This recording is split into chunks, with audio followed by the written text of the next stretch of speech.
We actually don't need the execute here. We just want these ads to die. We want these hatchlings to never wipe us again. We just want to get to the end of the fight 5, 10 more times, and then the boss will die. And we've nearly done that now. Yeah, it could even be something as small as like, oh, now that you're arms, I'm having to switch more to them, and now we're losing boss damage in some other way, and they're just like, this is the most efficient way to do it. Keep him arm, or keep him fury, have him in there destroying those hatchlings. Yeah, let some other people potentially swap some CDs, something like that. Definitely a possibility. I mean, they're literally down to like that kind of optimization. That's right. Every little bit. Also maybe somewhat defensive too. Fury does have a slightly better defense profile than Arms if you don't need to parry things, which Arms can do, but Fury can't. Maybe he taunts the boss in phase 3. Who knows? Yeah. A little bit of top out of sword action. Creative strategy. Yeah, no, sure, why not? Yeah, we did it on Kybeza. We did do it on Kybeza. Right? Yeah. That's right. Yeah. Setting the bar. Exactly. Raising the bar. Raise the bar a lot with the world first kill here coming up. Hopefully this poll 403. I think this is maybe 404. I think this is 404. I'm not sure if our pull I counter think this is the poll you said earlier, actually. Yeah. Yeah, exactly. Pull 404. Boss not found. Yeah, he's been saying that all. I have been. week. He's been waiting all week. You know, I've been prepping that one. That's very good, Dretnos. I'm proud of you. Thank you. I have a good one planned for pull 420 as well if we get there. Okay. I believe that's true. That's my prediction, actually, 420. Yes, always has been. I've heard you say it many times. Yes. One of my favorite numbers. It's a good number. Big fan. Why is that game? Just in general? Just sounds nice. Just elegant. It's a nice combination. It flows well off the tongue, right? Exactly. It divides easily. 4 minus 2 is 2. 2 minus 2 is 0. So it kind of, there's a nice, symmetry to that number. If you carry the 7 in the 2, it's also 0. Yes. Well, where did the 7 Wait, come from? if you do what? The 7 came from the 3 between the 4 and the 2. I see. Okay. Oh, okay. That makes sense. Yeah.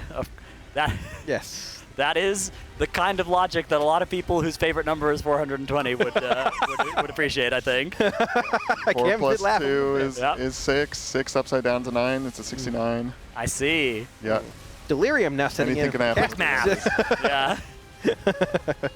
All right, speaking of math, we do want to be doing some math on the boss's health here. Yes. Looking to see it get extremely low in phase 1. There is a huge morale buff once you know that the only difference was the phase 1 damage that you needed, right? Like, if you can get 1.76% lower than you did on your pull that ended at 1.76%, you get this surge of energy that's like, okay, we just now have to do the exact same things that we've done before, and the boss will die with the damage we've done to this boss. Yep, exactly. And that also fuels them, even like subliminally a little more. You've seen them often get close to these kills and find a tiny bit more damage in certain phases on Kybeza, on Silken Court, despite also being one and the same. The boss is 65% now. We're going to see these quad froths being popped. This boss is going to be low, actually, on this push. We're at 64 already. Yes, this might be one of those pulls where you're looking at the boss health and you're like, oh, wow. This is going to be low. This is going We're to be... sub 63 already. Yeah, yes, yeah, all right, so lock in here. 61 point. We're going to see sub 60. Okay. 61.2 before the second burn. This is 60% territory. Buckle up. If that was the number they had a couple hours ago, that boss would be dead on the floor already. This is a lock-in moment, chat. We got to lock in. This could be it. Here comes the intermission push. Now, you can't panic here. You can't overcommit on this shield. You also can't undercommit on this shield. You have to exactly right commit on this shield. Get it killed just 2 seconds or so before that third grip in, and then do a couple of extra globals. If those extra globals work out well, we could see a 60.5. Yeah. If we see a 60.5 here, you are going to see some players locked in a way that you would not believe. Launch, cannon launch, 60.8, 0.7, 60.7. That's very good. That is exactly the same push they had, rivaling their best push yesterday. This is like new territory, best push coming out of phase 1. If this damage exists in phase 3 like we saw a couple hours ago, this boss is going to die. Absolutely. First, though, we need to get through the second phase. Now, this phase has been so brutally difficult. Even now, 404 pulls into this encounter, they have not got this phase on lockdown, but they do only need to do it successfully one more time. Final time. Indeed, the bait coming down the middle of the room here on that beam. That first set of grips coming right about there. Atlas staying on the platform, lining up his actual CDs perfectly there. Taking this first portal will interrupt this next cast on the other platform, getting teleported to the other side here, getting dispelled right about there. The damage is super high on the raid here. So we sketchy. We beat the actual push on the second Griffin, so we're good here. This second platform, though, is where it gets sketchy. This is that shielded ab with double Acolyte set. There's very little room to move here. Baits need to be proper. Webs need to be proper. If we can make it through here, we should hopefully see a good phase 3 push. The raid will be super low off this grip. The spell's coming in now roughly as well. Just about one in the back there. Some raid damage coming in. The shielded ad has just about fallen. It has now fallen. Both these Acolytes are left to burn. Once they are burnt, we can beat the second pull-in, pop the bridge. After this pull-in, actually, we should be okay. Watch the beam. Pull-in's fine. We're through. Pop the bridge. Absolutely. Platform 3. All right. Up we're now to the last platform of P3. The only check before you can escape this, you have to make sure you beat the Acidic Apocalypse cast, which you can see just barely over on that right-hand side of the screen, that boss frame that's grayed out for Scott right now. That cast is quite long. It's quite forgiving. The real danger here is somebody getting clipped by one of these balls or messing up the Portal Dispel mythic mechanic, which is ongoing and is still quite a lot of raid damage and single target damage on the players that are going through those portals. Yeah, we made it through clean, though. The boss is 60.7. So just to clarify, last pull, that 3% wipe is about 56% when the boss landed after this burn. Let's see how low we can get it. 60% starting here on that 15-second RP. Let's see how low we can get this boss. I'm predicting 52. Yeah, we've got Scott here doing just as much. He's not in bear form, but he's in a disguise, so he is in bear form, but it doesn't look like it. 55, sub 55% here, landing at 54.5 wow. roughly. That is almost the entire difference on that last pull. If they can just avoid a couple of those deaths that they had on that last pull, this boss would be dead with this extra damage they have found already. Yeah, so we see this first set of hatchlings coming down here right up against that ring of peace. It's still super nerve-wracking to watch this. These need to go down quickly here. We have those warriors popping specs for that max AoE there with Meat Cleaver and the boss as well being stacked on top of them. The next mechanic we have here are these 3 Acolytes spawning, dropping 3 essences on death with this web overlap. Pretty elementary at this point, but even missing 1 essence will still spell disaster for this raid. The first one dying about now. Boss being moved to the middle Acolyte here as well, which also is dying. Moving on to the final one here on X. Boss already sub 45%. This is a record low for the boss at this point. 3 essences on the ground here. Need to be picked up within about 5 or so seconds for this portal swap we have coming now. All 3 are grabbed. Portal's being taken about now. Ported back. Quick spread here.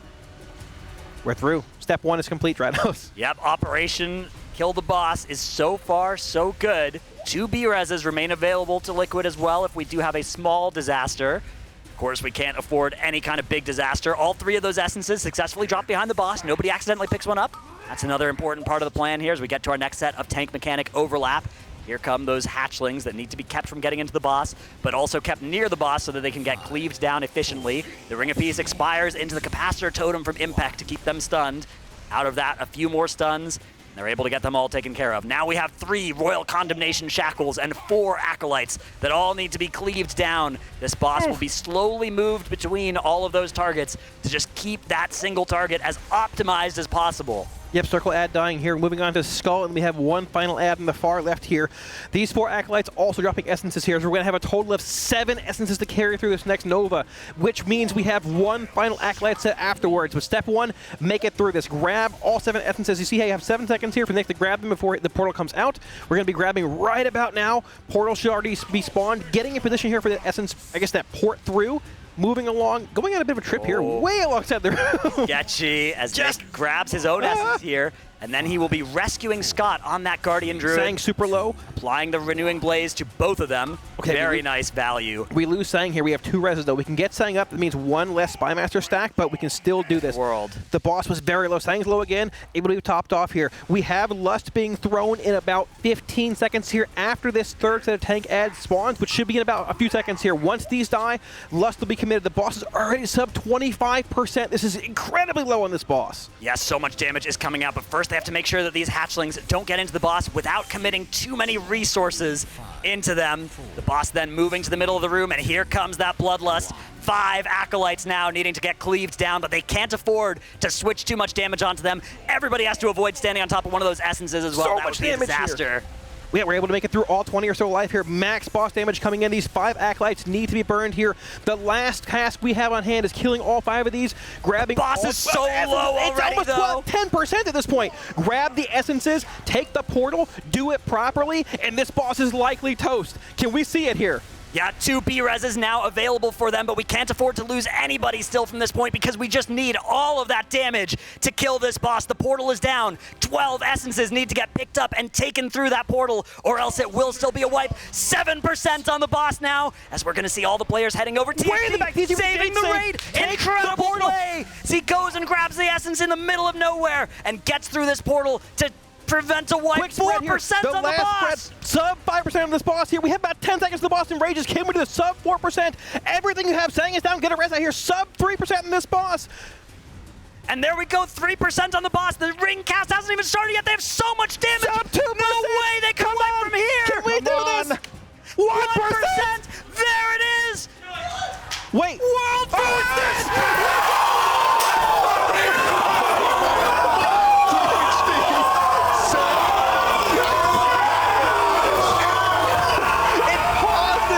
Gave me a literal attack. Oh, it's dead. 404 pulls and the boss is nowhere to be found. Incredible play, THD. What an incredible clutch move. What a saving the raid with that essence. THD saved that pull, that essence, and saved Silken There Court he the night is. before. He knows what he's done. There it is. World first. There it is. World first. Queen Ansurek claimed just at the end of raid as well. Oh my, dude. Wow. Last pull of the night as well. What are the chances? It's the pull we called. As we Far said and all far, we along. called it. We knew all along, let's be honest here. Incredible. What a performance from Team Liquid this tier. They have Truly. just dominated through all of these bosses Truly a step ahead of every opponent. as the hugs come out all around. And now one important thing I haven't been able to see, has Dryny received a hug from Team Liquid Maximum just yet? Has that already happened? Has he been denied once more? Black hug. There it is. I'm sure he got him. Yeah, he had to have gone to Dryny first. Wow. I mean, the crazy thing is they had so much damage that pull. They too, did. Right? They had like 5% more damage they Yeah. could have done. This boss yesterday, we were talking about it being impossible, and today it not only looked possible, it looked like a cakewalk for them. Oh, was that the Drynster getting the hug? Yeah, it I might think have been. it was. Yeah, right. Well, Look there's how multiple happy hugs. he to is. throw There we right go. This was literally in the Zoth 2.0. We said it was impossible. 25%, 20%. Where does the boss die? 0 seems insurmountable, yet they found the damage. Throughout, 404 pulls? They made the impossible possible. World first Queen Ansurek falls to Team Liquid just at the tick of midnight. Yeah, exactly. Wow. We wanted to wait until Sunday, of course, to add Yeah. an extra day to the Oh, year. extra day? Oh, That's perfect. right. The statistics, had Oh, that. no. I gotta buy Taco Bell. Oh, no. Oh, big Cheez-Its for the whole raid potentially as well. Coming in. I think actually you had that for pull 400, so you're not going to be held to that, Cams. Oh, goodness. Maybe some charcuterie. Ah, yes. Celebration. I cannot believe how well they played this tier. Like, stunning performance from everybody. Every single boss as well. Yeah, I cannot believe it. Wow, just so ahead of the competition. I want to see a replay of that THD gate at some It was point. That so was clutch. Amazing. potentially One of the best play to have ever been made on a world first kill. You've seen some incredible plays, but that play quite literally saved that bull. Yeah, I don't know if he was assigned to something. I'm going to have to get the story from him, but yeah, man. I don't know. Did he put a self-port down also? 'Cause I think he had a circle, but I don't know how it happened. It was all a blur. It was a Soulburn demonic gateway into the actual... What a gamer. Yeah, he saw it across the room, literally saved the pull, secured the world first Queen Ansurek kill. Liquid was in a commanding lead for most of this race, and the question was, through everything this boss threw at us, what seemed to be insurmountable DPS checks, incredible HPS checks, 3 acolytes into 4, into 5. What seemed impossible, they were able to work through, albeit 404 pulls, likely rivaling, maybe just straight up being probably the hardest end boss we've seen in modern WoW. I think Made it it is. look almost elementary. I think this is going to go down in history as one of the most impressive displays of optimization and pure raw individual gameplay